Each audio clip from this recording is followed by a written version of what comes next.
Joining us now to discuss is former FBI agent Jonathan Gilliam, who is also the author of Sheep No More, the book series Sheep No More, and host of the daily podcast, The Experts, and several books out there. Our panelists are back, Bobby Eberle, Scott Walker as well. Good to see you over here. Jonathan, thanks so much for coming on.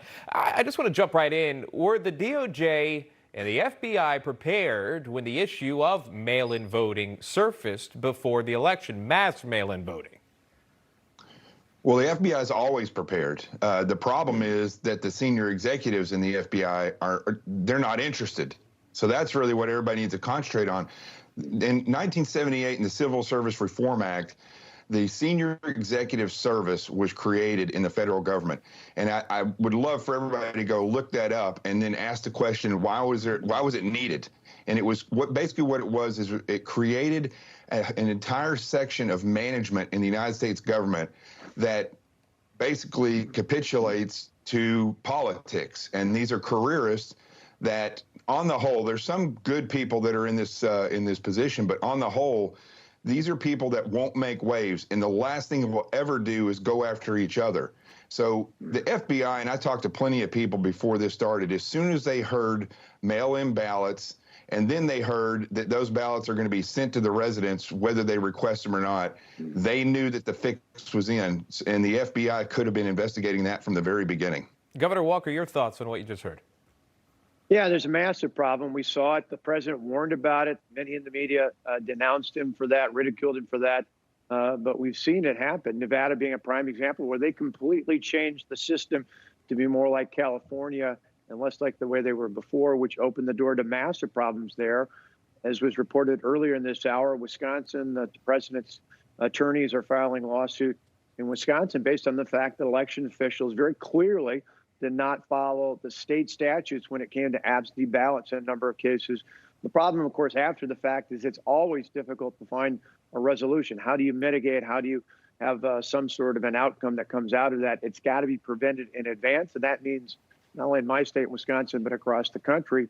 And they've got to change the laws, reform the system, but most important, then hold people accountable for following the rule of law when it comes to elections in every part of this country. One of the chief arguments about this whole thing is protecting the integrity of the vote. These legal lawsuits that are brought in by these battleground states, protecting the integrity of the vote. But Bobby, why do you see some Republicans not standing up for that fight and wanting to move on?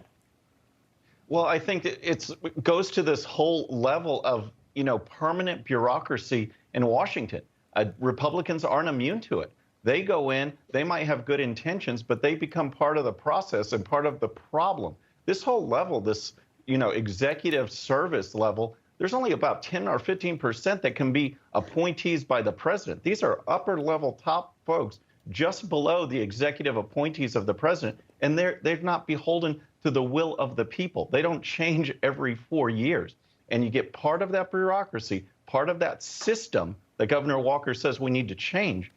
They don't change. They don't stand up to it. They see, the lobbyist money, other influences that they'd rather go along, play along, than stand up for what's right. And this is a fundamental threat that we are facing right now, and we have to stand up. We have this time between Election Day and the electors to contest a very close election. Let's let it go through, and let's at least have our team on board supporting the president in this effort, because it is monumental.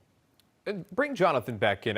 Jonathan, if you can't, just explain for our viewers to understand, because yes, this plays out in the court of law, and that's what's happening here in several different states. But then there's this question of, when does the FBI get involved? If there is indeed proof that widespread fraud was there, if something is proved that something happened with Dominion or the votes were stolen or changed, when does the FBI get involved? When do they start investigating, or is that happening now?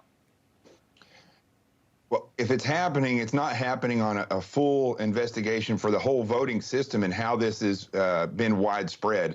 I can tell you right now that if this was an actual investigation done the right way, they would be looking at, then remember this phrase, the totality of the circumstances. Because when you look at all the things that have been displayed since the day on November 3rd, and all the things that were very questionable, and the way that these votes came in, and the way the machines crashed in certain locations, and the way the vote was tallied. the way that it was, the watchers weren't allowed to watch.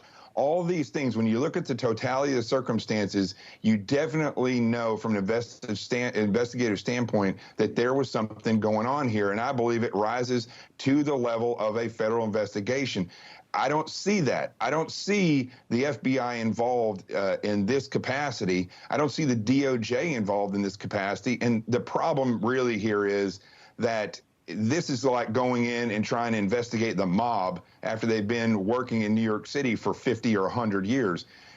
We have a real problem here, and we should have been looking at this over the past 4 years before we got to this investigation. Yeah, and just to clarify for anyone that's watching, all we're saying here, I think all I'm hearing from the panelists is just saying look into it. If nothing happened, then you come back and say we've investigated, nothing happened, or we investigated and something did happen. But bottom line, there is a report that was made of a possible crime. Look into it. Let's see what we've got. Jonathan Gilliam, thank you so much. Again, you could check out his daily podcast, The Experts, anytime. Scott, Bobby, stick around.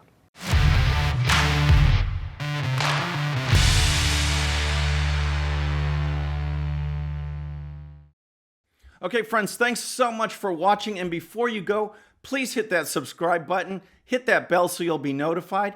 And here's a special video just for you so you can watch even more of the 13-minute news hour. And don't forget to check out GOPUSA.com for the best in conservative news and commentary. We'll see you next time.